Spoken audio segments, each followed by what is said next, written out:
Happy New Year, everyone. First interview of the year, and it's with a guy who has helped and influenced many coaches out there, thousands I would have thought, over the course of the last 10 to 12 years, particularly those who are familiar with his Twitter account. Coach Tony Mee is a guy who many of you won't have heard speak, but he's a guy who is certainly will be familiar in terms of the content that he's shared on Twitter. I started following him in about 2012, 2013, used some of the resources that he shared, and wasn't long before I had reason to get in touch with him.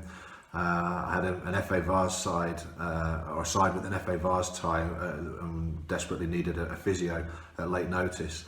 And without really knowing me personally, he got on the phone, made a few phone calls, and within an hour or two had a guy called Adrian Littlejohn, the former Sheffield United and Plymouth Argyle striker, who was just embarking on a career in physiotherapy after finishing playing, and got him sorted for that fixture. And I was just so grateful for his help, and to be honest, it was symptomatic of the guy and what I've experienced with him ever since.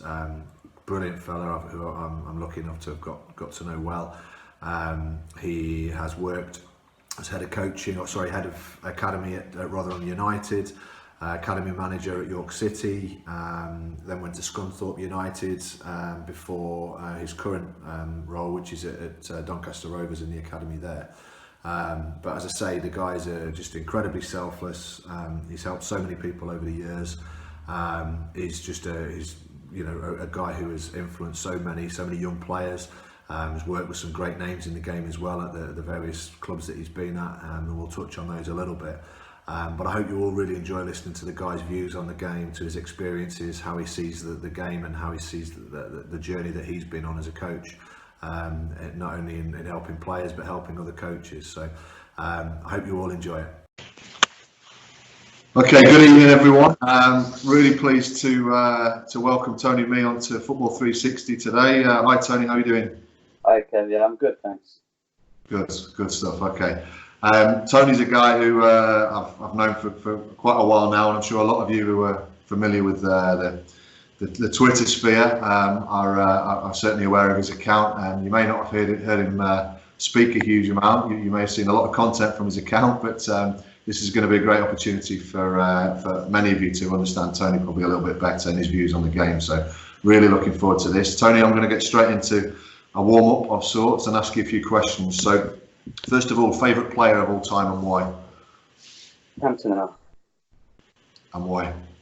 Something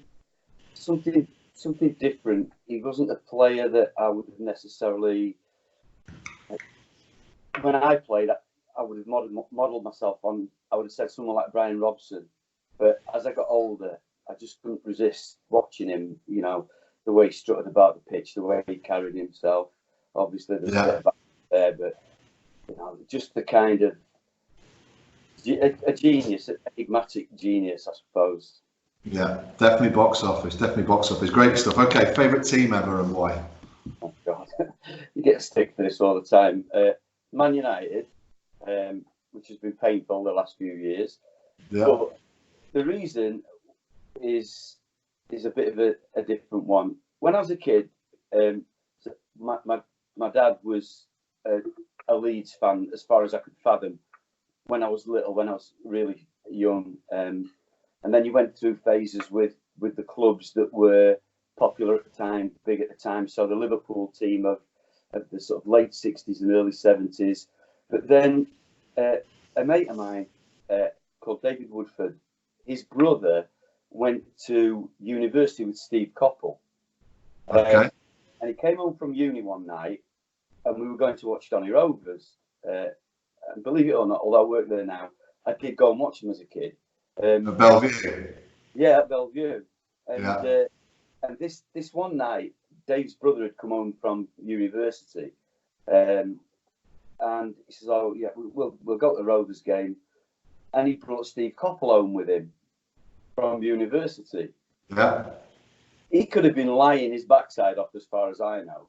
But ever since then, I was probably 11 or 12 years old, he just signed for Man United. So that was it then. I'd been in a car with Steve Coppell, so I became a Man United fan. And it's not like I was glory hunting, because this was probably either just before or just after they got relegated out of the old First Division with the Dennis back heel. Wow, okay. Goal that relegated them, but there you go. Yeah, okay. And any particular vintage of the United teams that you like, you know, that you would say is your favourite 11 out of the United teams over the years? I think the teams, any team with Cantona in, and obviously then you've got the class of '92 who were incredibly successful for a long period of time, and they always those eras when Cantona came into that group. I don't think that they could have achieved what they did without him. Yeah. And it was at the time when Fergie was getting rid of some of the old heroes, if you like. So the Robsons were getting moved on or getting to the end of their career. Yeah. Got Hughes out the door. You know, so it was a bit of a transition period, and I think that having Cantona there was probably the catalyst for those kids to kick on a little bit. Yeah. No, that makes sense. I'd agree. Yeah, I mean, it must have been a huge influence on them, that's for sure. Okay, great. Third question of 4: if you have a cup final with the best players in the world, and you have to pick a manager for to get them to win that one-off game, how do you go about that, and which manager would you pick and why? Wow. I'd have to go with Ferguson.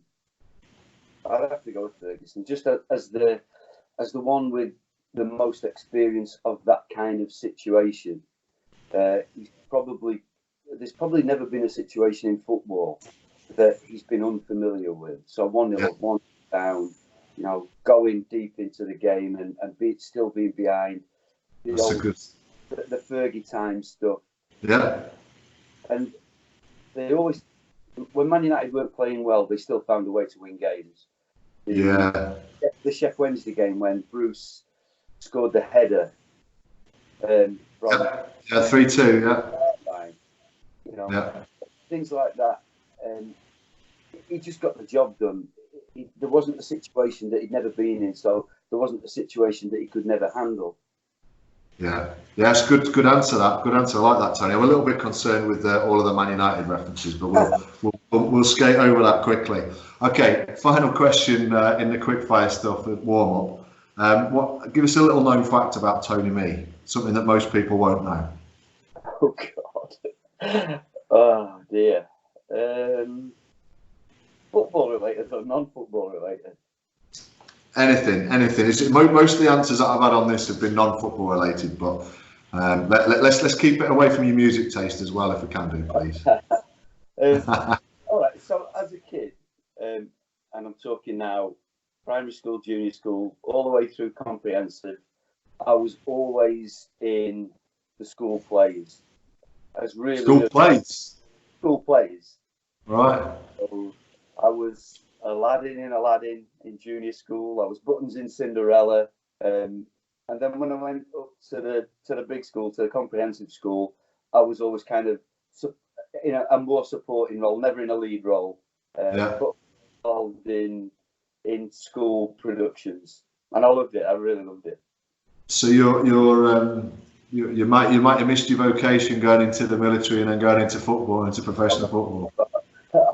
I'm not sure if I was the next Brad Pitt or anybody else. So yeah, I think I've made more good decisions than bad, but I really enjoyed it at the time.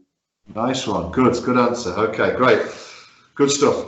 Let's get into the more kind of, I guess, the more discussion. I want to hear your views, and I'm sure people want to hear your views. So I want to start off with you started in the game at Rotherham. Is that right? When you started coaching full time?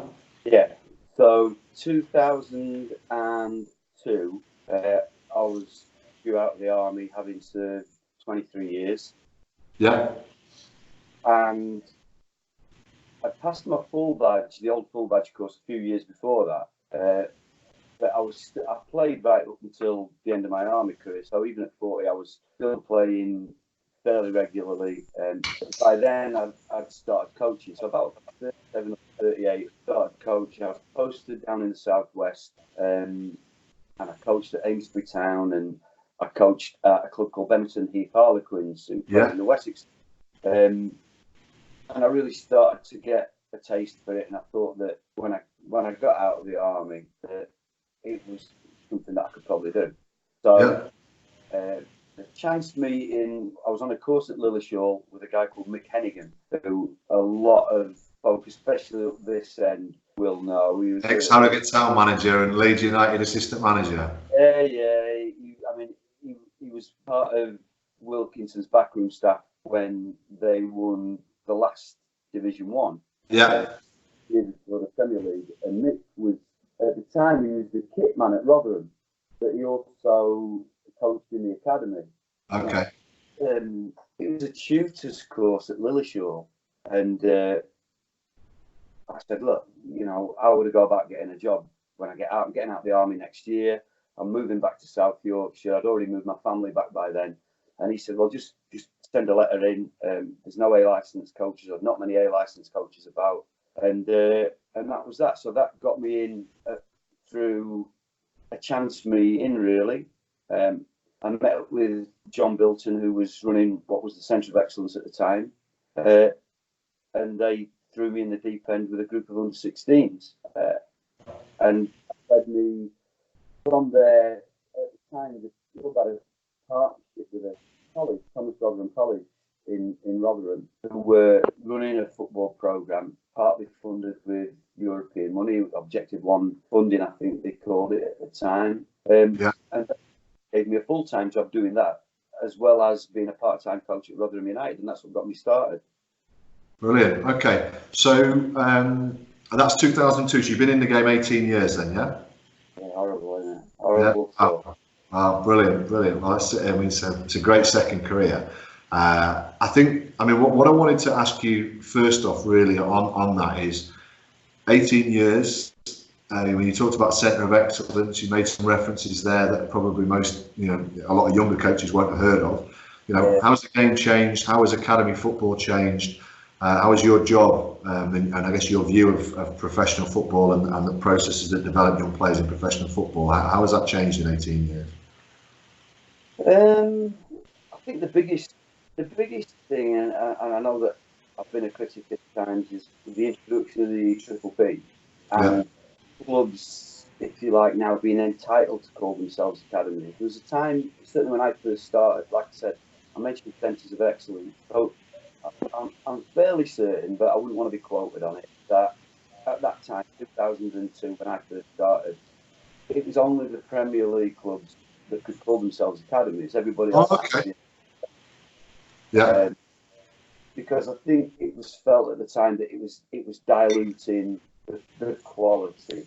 And obviously, Howard Wilkinson had done his thing about, I don't know what they called it now, that had come in the late 90s, which started really to professionalise academies. And like I said, when I first started, you were given a bag of balls, some cones and some bibs, and pretty much left to get on with whatever you wanted to teach. And I remember looking back at the end of that first year and going, I didn't do many defending sections. It was just whatever you wanted to do. So there was no real syllabus in place, and no real, you had one Centre of Excellence manager who overlooked 8 teams, whereas now we've got, certainly at our club, you've got the League Foundation phase coach who's probably looking after 8s to 12s. You've got the league-wide EP coach, which is myself, and I'm looking after 13s to 16s. Yeah. You've got the under-18s coach who looks after the full-time scholars, and a 23s coach. You might have had, well, certainly when I started at Rotherham, we didn't have a 23s, for example. Yeah. That's been a fairly recent thing with a lot of clubs. Do you run a 23s? Because there's obviously a cost implication. There's massive criticism about the lack of competitiveness. when you're trying to push young players into the first team, if all they've been is development football, and they haven't had that cut and thrust on FA Youth Cup and that type of thing. Yeah. So what? Be the biggest, absolutely, the professionalism of it all. Yeah. Making sure that you've got, making sure that you've got a syllabus, making sure you've got 2 coaches for every age group, that you've got proper physios, introduction of sports science, psychology, all those things. Yeah. Okay, nice. I mean, that makes sense. I think it's funny. Around the time I think my first job at university, I was teaching YTS footballers, and I remember the syllabus, the timetable that they had, the scholars effectively, but they weren't called scholars then, or they maybe only just started calling them scholars, and I remember certainly from club to club, because I worked at a number of different clubs, they all seem to have different schedules. Yeah. They all seem to kind of work to, I guess, the methods, just simple things like if they were going to do some ball work, they'd have set kind of warm-ups or set ball-related activities that you can see the coach had probably had from his own playing career back in the 80s, for example. And yet that differed from one club to the next. Massively. There was no consistency, whereas certainly from the outside looking in, not having worked in the professional game, certainly since then, it feels like the consistency is massive. There's still room for personality, but I don't think that there's a lot of there wouldn't be any sort of standardisation, if you like, from club to club, other than in the way that most clubs now run their timetables. I think that every coach has got fallback sections that they'll revert to, or they have particular favourite passing drills that they like to do at the start of every session for whatever reason, get put on, mental prep, familiarity. But every club will be different. Some clubs will do pre-activation work with bands, for example. Yeah. That is, I think, you mentioned earlier on about trends and cycles. Some of that stuff gets done at every club. Some of it doesn't. Yeah. Now, I've been on courses, and I've usually been working at the lower end of the scale in terms of Cat 3, Cat 2, Cat 1. So when I've gone to, we do a jump test first thing in the morning, and if they don't get above a certain height, they don't train, or they do a spit test, or they do a wellness question. And I just, if I don't want to train, I'll fill it in and say that I don't feel very well, or if I think that if I think that jumping too high is going to make me run in a hard session, I won't jump very high. Yeah. So, those kinds of things. I guess the more money you've got, the more you've got to find to spend it on. Yeah. To me, there's people out there now going dinosaur, but that's me. No, it makes sense to me. Okay, and then in terms of the development platform, because ultimately, we all know you're there to produce players and to get players to the highest level and hopefully get players in the first team. Would you agree? Is that if you set out Tony Meade's criteria for success in an academy, would it be the number of players that you've seen graduate to the first team level? It's a tough question, to be fair, because ultimately that is your job. You're trying to help the club out by either producing players for the first team or producing players that can be sold on. It doesn't have to be your club's first team, does it? It could be someone else's first team, as an example. This is easy to say, because if that was my personal criteria for measuring it, I'd have to say no, because I would rather, if you look at the number of players that end up having to go the college route, for example, so that's big club over here and do their education program, or they finish their 2-year scholarship and then they get out to the States, for example. Yeah. Everybody knows the figures that are bandied about how many players get through. Ultimately, it's not your decision, and I won't name the club, but this is an example of how things can be taken out of your hands. So we played a club at the time.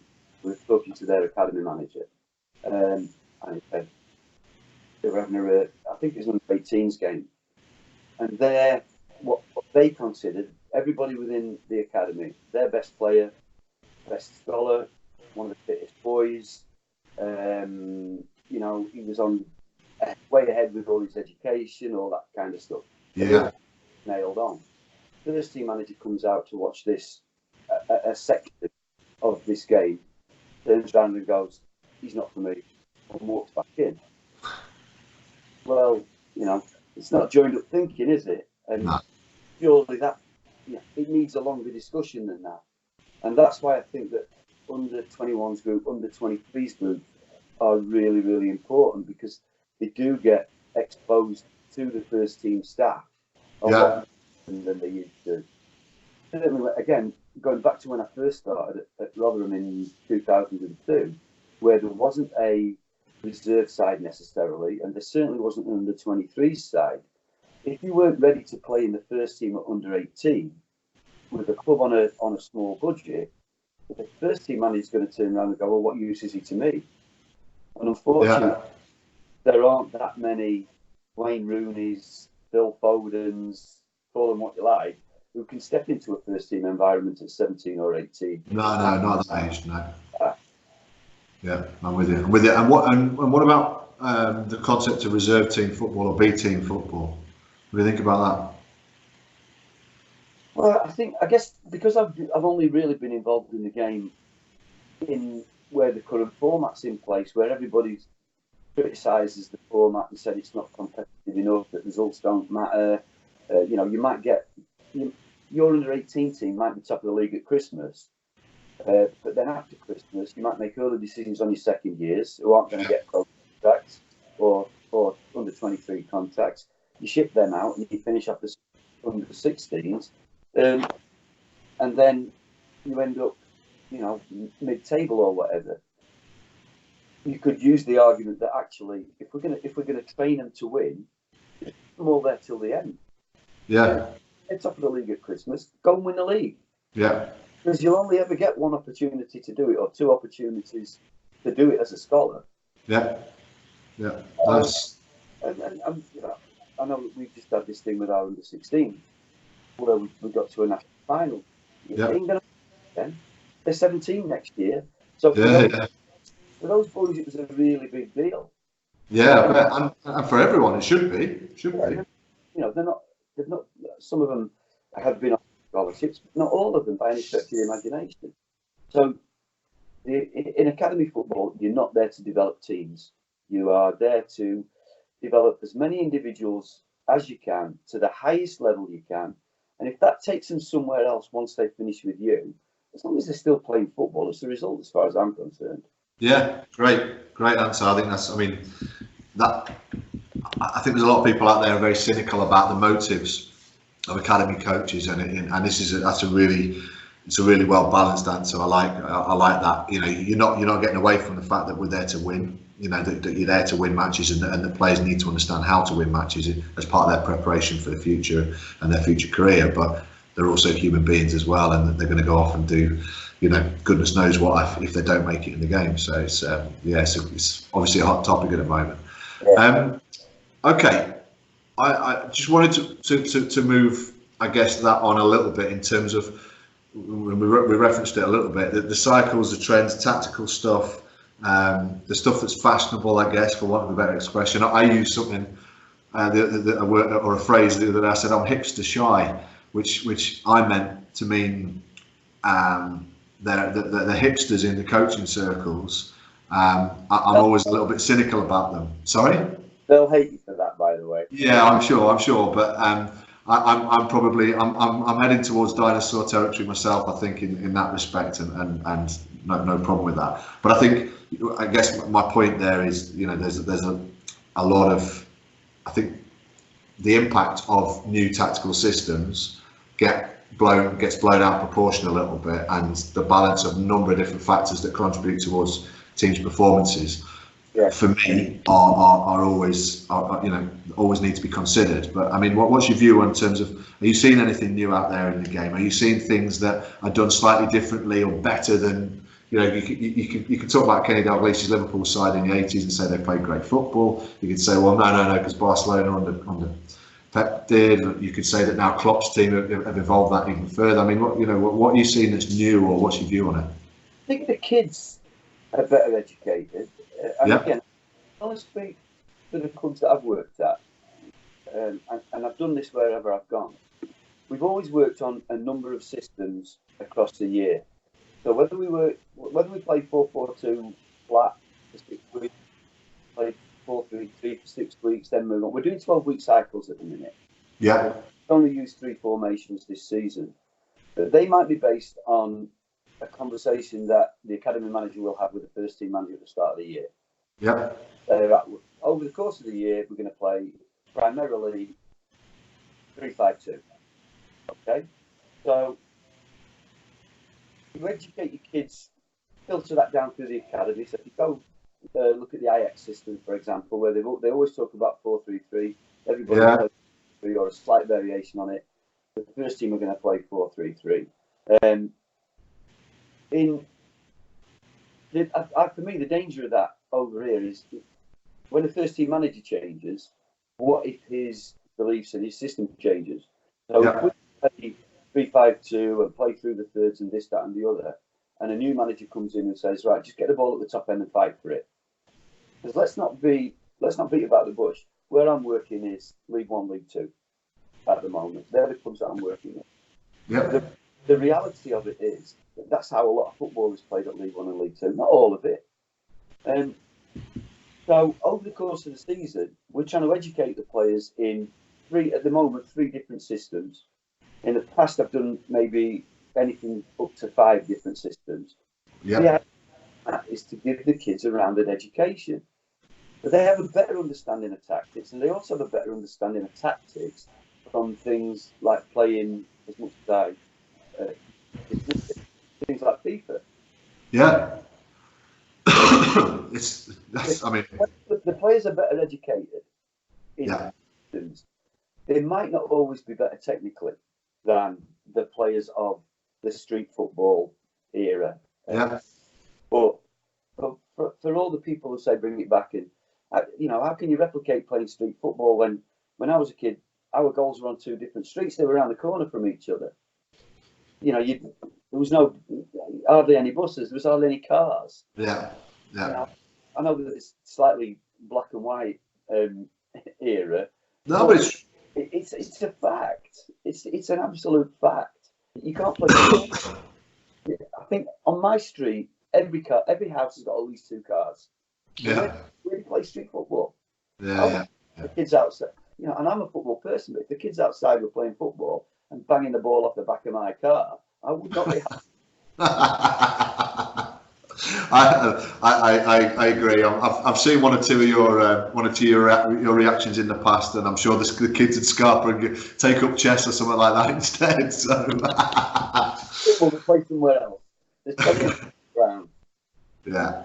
But no, I mean, I think for someone who, you're a bit self-deprecating sometimes, Tony, and your vintage, let's say, and the fact, and talking about the word dinosaur or whatever. But I think everything that you say demonstrates that you appreciate that times change, that think that the world changes, not just football. Football has to cater for what's happening in the rest of the world, and if kids' education is changing, their development capability is changing, and you've got to move with it, otherwise you're left behind.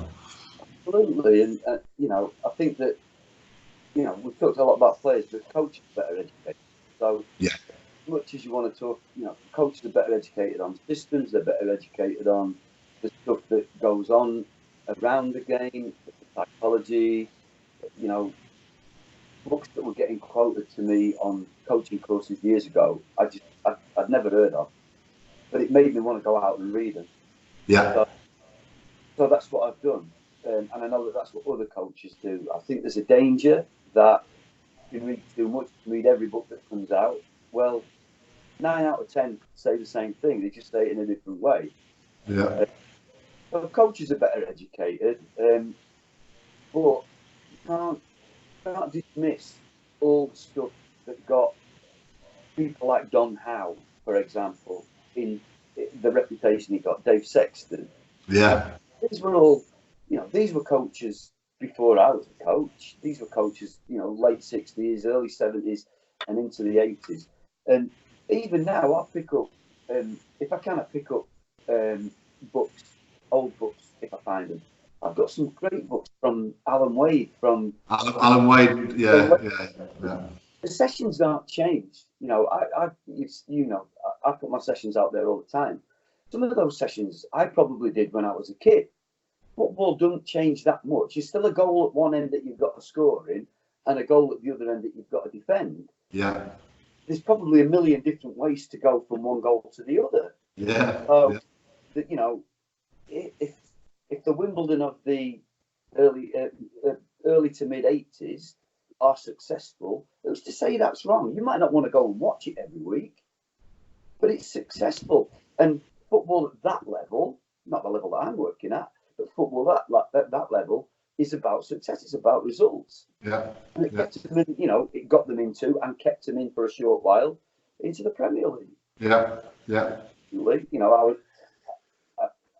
I'm pleased to say that I did have a little bit of involvement with them when they came out to Germany for pre-season, and for all the the banter about for all the stories which are all true. You've never seen a more hard-working bunch of footballers. Really worked hard on the training pitch and partied hard off it. Of course, yeah, for sure. A really good bunch of players. And I mean, from your memory of that, I mean, technically, what were they like? Did they have a mix of technical players? I mean, look, I could name players. Sorry, they had some really good players. Yeah, they weren't just bosh it up the pitch merchants. John Gannon, who went from Wimbledon to Sheffield United, was an incredibly skillful player. Laurie Sanchez. Laurie Sanchez was probably, for those that don't know, a Teddy Sheringham type player, probably 6 or 7 years before Sheringham got the recognition that he deserved. Yeah.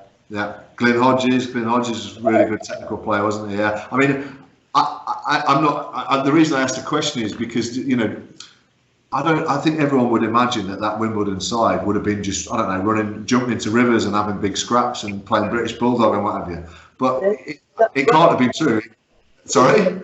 They did that as well. I'm sure. Germany, they were training 3 times a day, so I would drive in from where I live in the morning and take them out running in the forests that surrounded the camp. Yeah. And back in those days, when I could class myself as being really fit, Dennis Wise would regularly beat me back to camp once we got onto the straight. But the rest, they weren't distance runners, but they would put the work in. Then they'd go off and have breakfast and a bit of a lie down. They'd do a football session then, probably 10, 11 o'clock in the morning, train till lunchtime, eat, back out, and they do another fitness session in the afternoon. This was obviously pre-season. Yeah. They absolutely worked their backsides off. And, the players that we've mentioned added some quality in there as well. Yeah. Brilliant. Fantastic insight and fantastic stories. I mean, that's such a famous team from a period of time that I remember, when I hung off everything that what little media there was chucked out in those days, and beat Liverpool in the FA Cup final and all the success that they had under Bobby Gould and Dave Bassett before. I mean, it's anyone from that era, you wonder, and there's a mystique about that team. So really, it's fantastic to cover that, and I didn't expect to be talking about that tonight. So that's brilliant. Where stations go. No, exactly. You that listens to it. Sorry? It might be only me and you that listens to it. And my mother. My mother's always the first one to listen to it and like it. So, okay, we talked about them. Some of the people that you've worked with in the game, who, either senior managers, reserve team, or 23s coaches or whatever, or people have gone on. I mean, I know you talk very highly of Paul Warne as an example. Give us Can you give us some examples of kind of experiences you've had and people that you've come across that you just think highly of as either people or football people? Yeah, I think got to be careful here because I might bump into some of them again. One is a great example. One is just a nice bloke, a really nice bloke. When I was at Rotherham, he was first there as a player. And I at all, but he moved away and then he kind of semi-retired and then he came back and he wanted to get into teaching, so that's how I first made contact with him, because I was working at Thomas Rotherham College and he needed an audience because he was doing his DETLS course. His what? DETLS. It was some sort of teacher training qualification. Okay. So basically he needed to get some teaching hours and be on. And I sort of facilitated that with him coming into the college and doing some teaching in the PE department through the head of PE at the time at the college. Anyway, he then he came back as a player. He was doing when I came in full time, he was brought in as the fitness coach. He was kind of coming to the end of his playing career. Yeah. But unbelievably fit still. He really was a monster. He'd cycle into work every day and then train everybody else off the pitch. Yeah. Probably one of the hardest trainers I've ever witnessed from the pitch next door.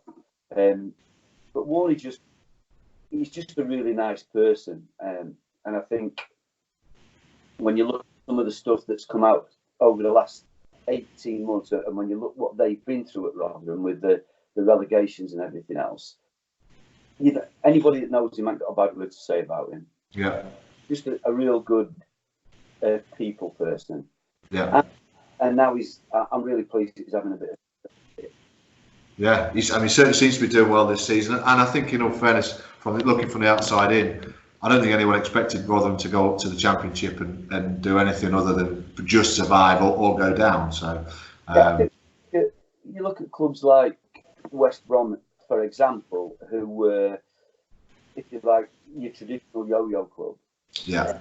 They might have been a yo-yo club, but that year that you spend in the Premier League can really cushion your fall for a year. Yeah. Back up the following. It makes a massive difference. Yeah. Rotherham have never really had that cushion, if you like, that budget where you could sustain Championship football, in my opinion. What the budget is. But you look at Huddersfield, for example, that 1 year, 2 years in the Premier League has allowed them to make changes lower down. Yeah. What the long-term benefits or failures of that will be might not be seen for 5 or 10 years, because 2 years in the Premier League now is big bucks. Yeah, for sure. Oh yeah, I mean it's massive, isn't it? There's a massive difference between that and like you say, certainly the bottom end of the Championship and below that is just absolute gulf. It's light years away, isn't it? So, okay, let's move on to Twitter. Mm. So I got in touch with you first on there, as many people have done. I don't know exactly what your latest number is, but there's it's a 5-figure number of people who follow you, and for very good reason. How have you found it from your point? You know, what's Coach Tony Mee got to say? You know, I guess from the heart about what Twitter's been like, the experience for you.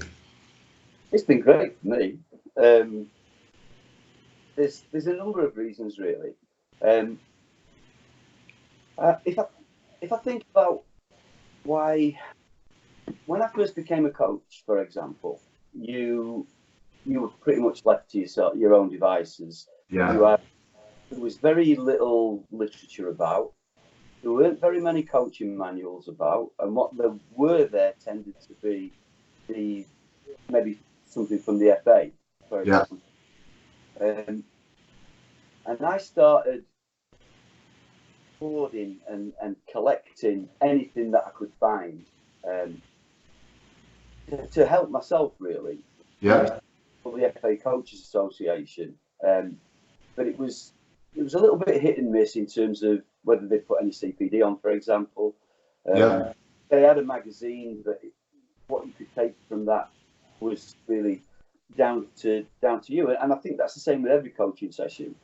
So when I found an outlet, if you like, some of this stuff that I've managed to put together over the, I can believe we were sat in the office today, we just moved to York Stadium, and I was working with Chris Kirby and Matt Hampshire at the time, and a guy called Steve Moss. And Chris introduced me to Twitter, and like a lot of other people, my first tweet was, "Let's see what all this is about." And then I kind of came across two people, John Brown, who I was fortunate enough later on to be in a position to employ, although he made out of it. Hodgson, who started something called the Coach's Bible.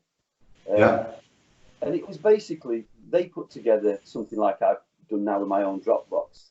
They got coaches to contribute sessions, they put it all in one place, and coaches could dip in and out of it. But the trouble was, I think it was quite early on, I think they used Google Drive, and people going into there and stealing stuff from it. So they were taking stuff out rather than it being shared. Okay, yeah.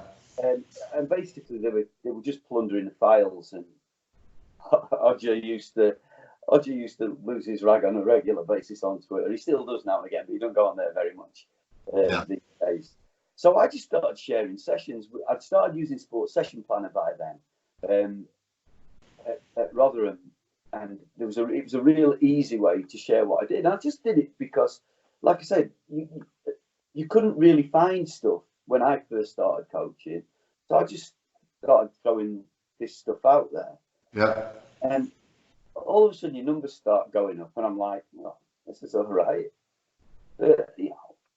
It's the other side of it for me is because of the sort of my domestic situation, if you like. I don't have much of a social life, so it's a real window on the outside world for me, and it gets me to, like you say, we would never have met if you weren't desperate for a physio one time when you came over to the mainland from Guernsey. You're right.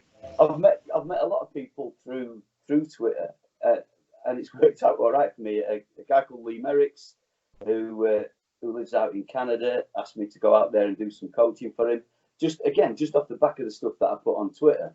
Yeah. So for me, there's not much downside. The FA didn't like it every now and again when I was working for the FA as a tutor. If I put anything that was remotely critical or controversial, which I can understand, I had to bite my tongue once or twice. But I've really enjoyed it, and for me, it's fantastic. It's a great tool, and when people start to, it's funny because I was having a conversation with Ben Mawson this morning about this. He's on his way to Baltimore and for the US Coaches Conference. Yeah. And he always tells me that when he goes over there, people see him in his Donny Rovers gear, and the first thing they ask is, "Do you know Coach Tony Mee?" And I think he's pulling my leg a little bit, if I'm honest. I'm not sure. I'm not sure, Tony. Talking about these social influencers, and I'm like, what? The social influencers that have got 1 million followers and end up fighting each other on Guy Sports box office. I don't get what any of these people are. So if I'm an influencer, then fine, I'll take it. But if it means that people are getting access to quality sessions, then I'm just going to keep doing it. And nobody's told me I can't. And if they do, I'll probably just take whichever club I'm working for at the time name off the top, and I'll keep sessions anyway, because all it is a drawing. It's a diagram. It's what I'm going to do that night or what I did last night. It ain't going to necessarily work for you or your team, but if you think about the game, and it encourages coaches to think, how can I tweak that? How can I adjust that? it's pointless looking at Pep sessions and thinking you can put Pep sessions on because you're not Pep. So you have to find what works for you. You have to find what works for your players. If I put a session on Football Session Planner and put it on Twitter, and it's 8 versus 7, there's no guarantee that I'll have done 8 versus 7 that night. Yeah. I might not have had 15 players turn up. Yeah. So I've got to think on my feet, and I've got to adjust. I'm not going to scrap it. I'm just going to adjust it. Yeah. And it's an art for coaches. It's a real skill to make that work because nothing's ever perfect. It's like battle. We go back to the military days. A plan's only a plan until the first shot's fired. Yeah.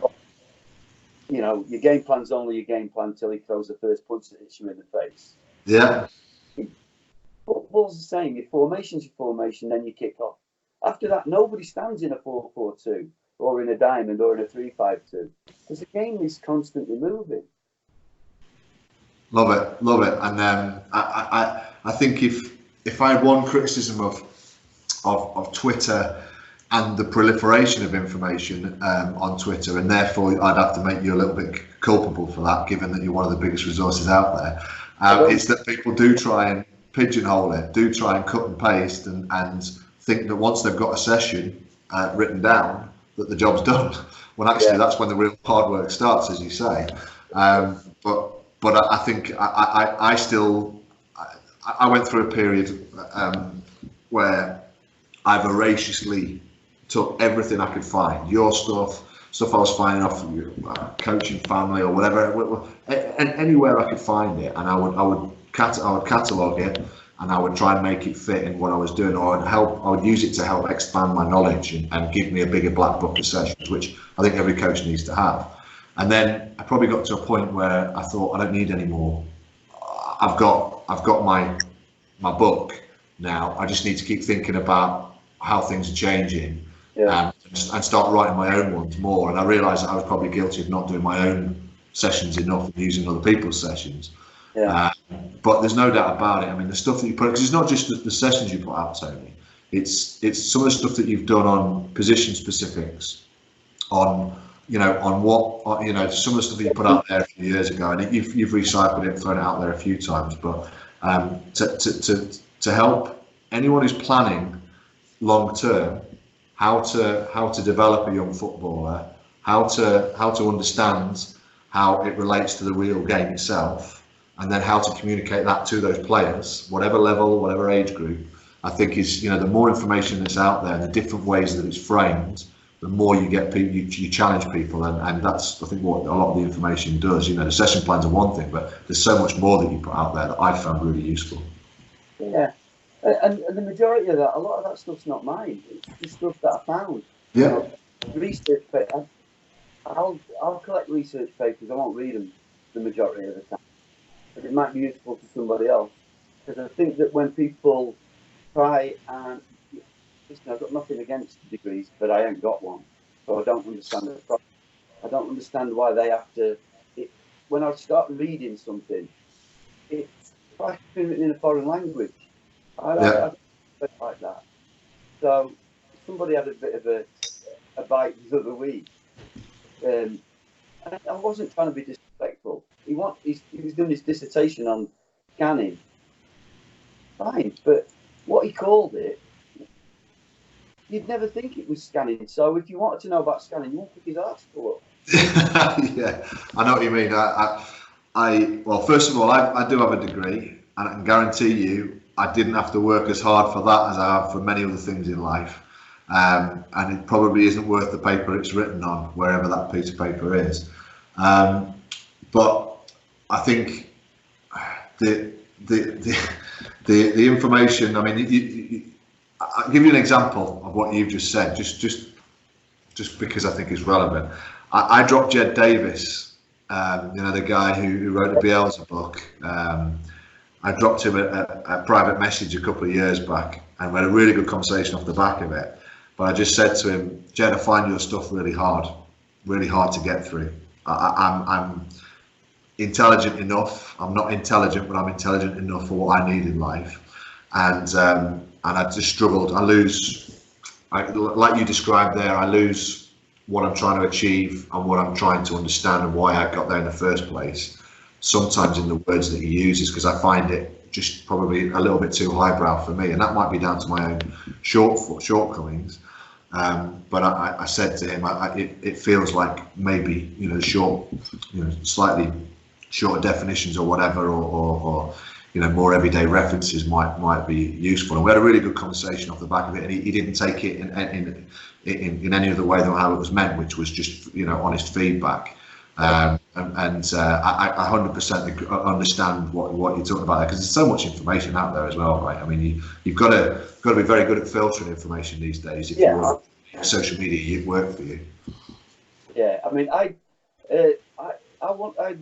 didn't get through the Bielsa book. I started reading it, and I got to a point where I just felt that it weren't for me. That's not to say it's the book or that it isn't going to work for somebody else. Yeah. I prefer to go into, soccertutor.com, for example. They produce some really, really good books and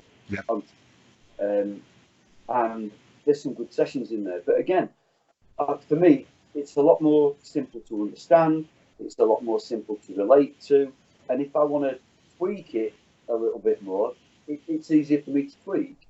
Maybe that's just my level of education. Maybe that's just, I only want to understand it on a certain level. You know what I mean? Yeah. I don't want to drill down. I know that football can be really deep if you want to break it down that way. But for me, I don't see the necessity. I think it's a really simple game. I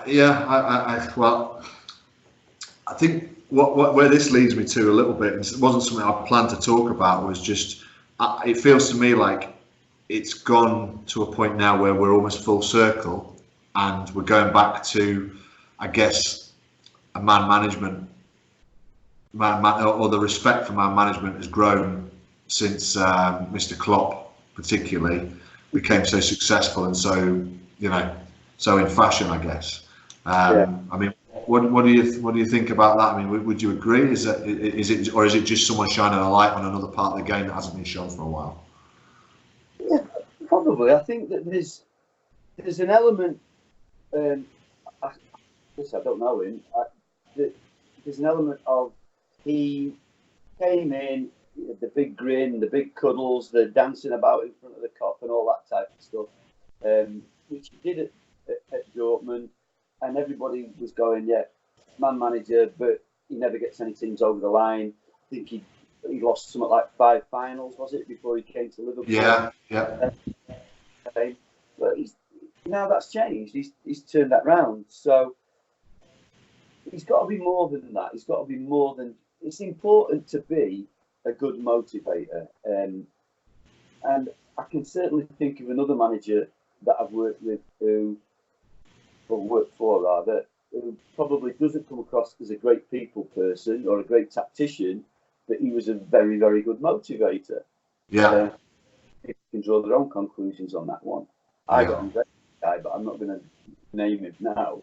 It'll get blown out of all proportion. But a great motivator, not the best on the training ground. But I think it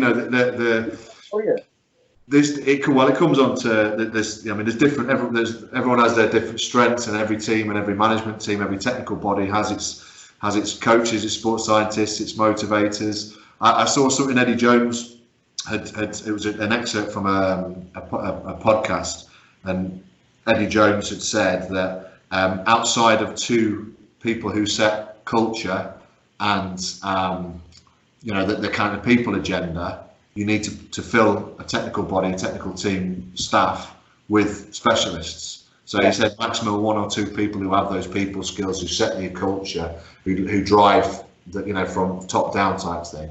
And we've all got different roles to play. I mean, so I guess it depends on your pay level and the level you work at the game as to how many of them you have to do yourself. Because the higher you go, the more specialised it becomes, it feels. Yeah, I think when you look at some of the size of some of the staff that some clubs have, what job have you got? Yeah. How And I know that there's a lot now on. I was reading something yesterday about how important it is to have a set piece specialist or a throwing specialist. Fine, if that's if that works for you, then great. But people have got different opinions. If you want an in possession and out of possession, a transition specialist, hello the FA again. Great. If that's what you need to make England successful and win a trophy before I die, great, I'll take that. Yeah, absolutely. Me too, pal. Me too. I'm trying not to swear. There's some great expressions about it. What you do doesn't affect me. If what you do works for you, then great. Yeah. But I just sometimes roll my eyes and carry on working with my group of under 16s, my small group, and over these small groups with small budgets and people who work long hours for not a lot of money who get the job done. And if we get players through, great. Yeah. That's what we're there for. If they're good people at the same time, even better. And if they don't get through but they're still good people, fine, I'll take that. For sure. Yeah. Okay. Okay. Going to bring things to a close in a minute, but just want to ask, who do you rate out there in terms of coaches that you see in the game, all levels? You know, who do you rate and why do you rate them? Wow. Do you know what? It's not something that I concern myself with, because I watch football on the telly, but I can't do anything about it. I don't get emotional about it anymore. No, me either. Because it's not my job. That level that I see, I'm looking over the top of you to make sure that Man United don't concede in the last few minutes. I can't. So what's the point in me losing my rag when Sterling misses another chance for England or Lingard misses another chance for Man United? I can't affect that. I can't affect the first team. So I tend not, I'll look at them and I admire what they do, and I'll certainly read their sessions if I see them out there. Yeah. But I ain't got any heroes. I don't have any coaching. The coaching role models, if you like, are the people that I can see work on a daily basis. The people who come into the club at night when it's chucking it down with rain and they've been working in the rain all day, putting up satellite aerials, or I don't know. We've got furniture polish. We've got people who work outdoors. We've got people who work in schools. But they come in every night from their full-time job to do their part-time job, and they're the people that, for me, that I see on a daily basis. They're the people that I can affect, and they're the ones that will affect me, because their teams, their players, are coming up to me at some point, and then I'll pass them on Paul Stancliffe. Yeah. And then Barry McSheffrey. Yeah. And then he'll pass them on to Darren Moore. Yeah. But that's, I've got anybody who works in football who's a coach has my admiration. Love I'm not a follower of Mourinho or Klopp or anyone else. Love it. Great. It's a great answer, mate. Really, really good answer. I like it. It's very grounded. And I've seen you coach. I've been down to Donny quite a few times and seen the kind of people you're talking about there. And 100%. I just think it's a really nice answer, actually, because, like I say, so many of us talk about, the more famous references, I guess, out there, but there are lots and lots of coaches up and down the country and in other countries who dedicated to their passion for coaching, that they do for not a lot of money, for not a lot of feedback and for a lot of hassle at times. But yeah, it's a really good point that you make by saying that as well. Actually, I like it. But the grassroots, look at the grassroots coaches. We get our players from grassroots. Well, they don't get paid at all. Yeah. So certainly when I worked for the FA, when I was a tutor doing level 1 and level 2 courses, you get an insight, because I'm really fortunate and probably quite unique in that I've never worked at grassroots football. Yeah. My first coaching job was in a pro club academy. Yeah. Centre of excellence. But by working for the FA as a tutor, I certainly had a decent understanding of what they have to do and what they go through. Yeah. Get our players from. Yeah, yeah. It's important. It's important, and I think. I mean, do you think? I mean, are you? Do you get the feel? I know you're not doing the FA tutor job anymore, but in your contacts, as a professional club with connections with local clubs, do you feel like they're moving in the right direction, grassroots football clubs? Well, I don't watch enough grassroots football because I'm always working Saturday mornings, Sunday mornings. Yeah. The stuff that I tend to read, and this doesn't fill me with great hope. There seems to, but whether it's more people are keen to highlight poor practice than good practice. Yeah. Certainly, the coaching groups that we're both in on Facebook, for example, a lot of grassroots coaches are complaining about the same things that people were complaining about 10, 15, 20 years ago. Yeah. So, yes, they're better educated, but then when they go back to their clubs, is it like the driving test? You're taught to drive with your hands at 10 to 2, but as soon as you get that bit of paper, you're spinning a wheel. Yeah. Yeah, it's a good analogy. I've heard before, but it makes sense. I mean, I think the one thing I will say is that I don't want to be too critical of the Spanish system because it actually produces the goods. It's more about competition and winning at every level, at every age group, and by hook or by crook, they produce players. But there's some things that they're doing in the UK, so in England, that are good. I think are superior to, I guess, what's happening over here. So there's things I certainly look at the UK system in a better light and put it in a better light, having lived over in Spain. So. Yeah, I mean, that was one of the things that first struck me about tournament football when I was at Rotherham and we used to come across to the Mediterranean International Cup. Yeah. The number of foreign, in inverted commas, teams who taught their kids to dive, to appeal for everything. I think there was I think there still is a romanticised view over here that continental football is so much better. I don't think that's the case. I think that there are as many skillful kids over here, talented, driven kids, as any of the countries where I've been to. Lived in Germany for a long time. Taught some football over there.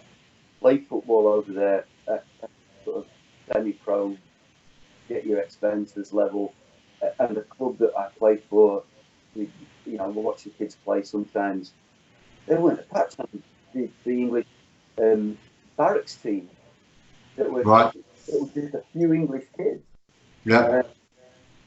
When I've been to Spain, we've had really positive results against Spanish teams. Played in Holland, and did my academy manager study visit in Holland, and I don't see a massive amount of difference. Their facilities are miles better. Yeah. I think I'd agree 100%. Facilities are better for sure. And the other big thing, which was in Gianluca Vialli's book actually, which I read a few years ago. The one thing that always gets you over here is the weather. He was talking about the difference between kids playing football in Italy and England, and the difference in temperature is probably as little on average as 1 or 2 degrees. Yeah.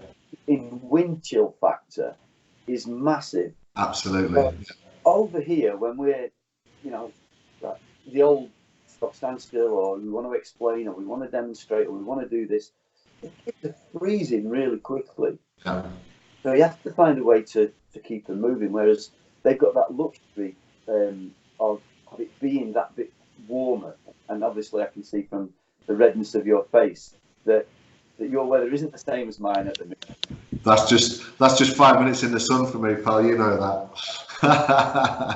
Mate, listen, if it's cold over there, you know what you need to do. Just run them, pal. Just run them. Exactly, yeah. The ironic thing is, the more they actually run them more than over here than they do in England, where they need, where sometimes needs must. There's a lot more physical and non-ball related stuff here for sure. So yeah. Okay, listen, Tony, brilliant. That's just over an hour, and absolutely flown by. Really, really enjoyed it. It was, we speak quite a lot, so I'm lucky to have the benefit of your insight and wisdom on a fairly regular basis. But I really appreciate your time coming on this. I think a lot of people will enjoy their first taste of Tony in the flesh, so to speak, rather than Coach Tony Meade's account. So yeah, I just want to say thank you. Thanks for everything that you do you've done for me, but also for many other people in the game. There are a lot of people out there who are influenced by you. There's absolutely no doubt about it. I think just to close off, one thing that I want to make clear to everyone who's listening and watching, Tony is about to produce an ebook which is going to be distributed online, we think. You need to follow Tony or keep an eye on his Twitter account for more details, but it's good. It's really just getting some contribution for some of the sessions and some of the content that Tony has in aid of a charity to support Huntington's disease, which is something that's affected Tony quite a lot in recent years, and I think the very least that a lot of the people who have benefited from your work can do is to put their hand in the pocket and pay a couple of quid for what is worth a lot more than that in a very good cause. So please, for everyone who's listened to this and anyone who's come across Tony's work over the years, Coach Tony Mee on Twitter, get on there, keep an eye on it. It'll be out before too long, no doubt. And please spread the word, because it's a very, very worthy cause, very worthwhile, one that's obviously close to Tony's heart and likewise mine as a result. So, but yeah, just to finish off, Tony, thanks again for your time. I hope you've enjoyed it, and let's see if the people who watch it enjoy and are surprised by their first experience of Tony in the flesh. Me, you, and your mum. Steady. I think we need to close it off there. Listen, Tony, thanks a lot, mate. Look after yourself, and I'll speak to you soon. Cheers, mate. Take care. Bye bye.